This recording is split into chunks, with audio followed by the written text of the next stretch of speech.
আশুরার রোজার ব্যাপারে আল্লাহ রাসূল সাল্লাল্লাহু আলাইহি ওয়াসাল্লাম বলেছেন, সিয়ামু ইয়াউমু আশুরা আহতাসিবু আলাল্লাহি আন ইউকাফিরাস সানাতাল্লাতী ক্বাবলা।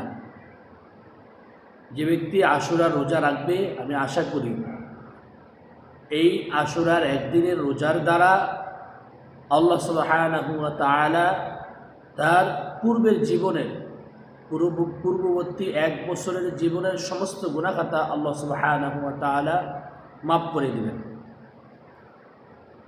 আশুরার রোজাটা ইহুদিরা একটা রাখতেন, এই জন্য ইহুদিদের সাথে যাতে মিল না হয়ে যায়, আমরা 9 আশুরা, 9 মুহররম অথবা 10 মুহররম এই 2 দিন 2টা রোজা রাখবো, নতুবা 10 মুহররম এবং 11 মুহররম এই 2 দিন 2টা রোজা রাখবো।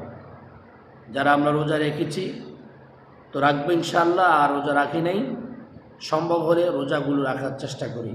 আল্লাহ সুবহানাহু ওয়া তাআলা আমাদের সকলকে রাসূল সাল্লাল্লাহু আলাইহি সাল্লামের দেখানো পথে আমল করার তৌফিক দান করুন।